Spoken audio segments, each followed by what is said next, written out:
नमस्कार दोस्तों, mindful Buddha tales YouTube channel में आपका दिल से स्वागत है। आज मैं आपको एक ऐसी प्रेरणादायक कहानी सुनाने जा रहा हूं जो आपकी सोच को बदल सकती है। हम अक्सर अपने आसपास के जीवों को अनदेखा कर देते हैं, लेकिन क्या हमने कभी सोचा है कि इनका भी जीवन हमारे जितना ही महत्वपूर्ण है। आज की कहानी एक भूखे पंछी और एक दयालु बालक की है। एक छोटे बालक की उदारता। गर्मियों के दिन थे, सूर्य आग उगल रहा था और धरती झुलस रही थी। तालाब और पोखर सूख चुके थे, पेड़ों की छांव भी गर्म लग रही थी। गांव के लोग घरों में छिपे बैठे थे, लेकिन पशु पक्षियों का क्या? वे बेचारे इधर उधर भटक रहे थे। कहीं पानी की एक बूंद मिल जाए, कहीं पेट भरने को कुछ मिल जाए। इसी गांव में मधुकर नाम का एक 10 साल का लड़का रहता था। वह बेहद सरल, दयालु और मासूम था। उसे पक्षियों से बहुत लगाव था।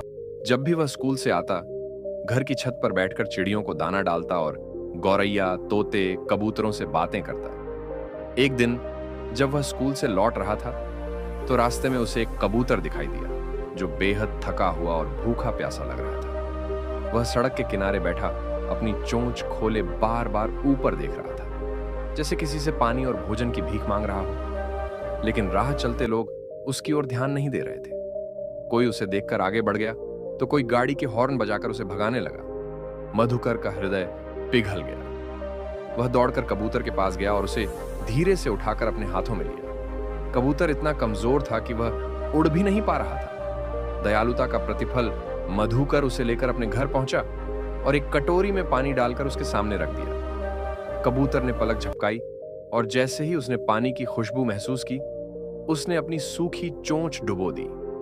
वह गट-गट कर पानी पीने लगा। कुछ ही मिनटों में उसकी आंखों में एक नई चमक आ गई। फिर मधुकर ने अपनी मां से थोड़ा चावल मांगा और उसे कबूतर को खाने के लिए दिया। भूखे पक्षी ने तुरंत चावल खाने शुरू कर दिए। अब वह कबूतर कुछ स्वस्थ लगने लगा और धीरे धीरे अपने पंख फैलाने लगा। मधुकर उसे प्यार से सहलाता रहा जब तक कि वह पूरी तरह ठीक नहीं हो गया। कुछ समय बाद कबूतर ने मधुकर को अपनी चमकती आंखों से देखा और फड़फड़ाते हुए उड़ने की कोशिश की। उसने धीरे से मधुकर के कंधे पर चोंच मारी, जैसे धन्यवाद कह रहा हो, और फिर आसमान में उड़ गया। भगवान का आशीर्वाद उस रात मधुकर को एक अद्भुत सपना आया। उसने देखा कि एक संत उसके पास आए और बोले, बेटा, तुमने एक भूखे पंछी की मदद की। यह बहुत पुण्य का कार्य है। भगवान तुमसे प्रसन्न है और तुम्हें हमेशा सुखी और सफल रखेंगे। सुबह जब वह उठा तो उसे बहुत खुशी महसूस हुई। उसे महसूस हुआ कि दूसरों की सेवा करने का सुख सबसे बड़ा सुख है। पंछियों को दाना डालने के 8 लाभ पंछियों को दाना डालता है। उसे जीवन में 8 अद्भुत लाभ प्राप्त होते हैं। 1. पंछियों को दाना डालने से परिवार में सुख शांति बनी रहती है। 2. घर में बरकत आती है और कभी भी अन्न की कमी नहीं होती। 3. मन में सकारात्मकता बनी रहती है और तनाव दूर होता है। 4.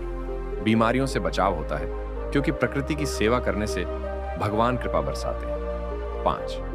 राहु और केतु के बुरे प्रभाव कम होते हैं, जिससे दुर्भाग्य टलता है। 6.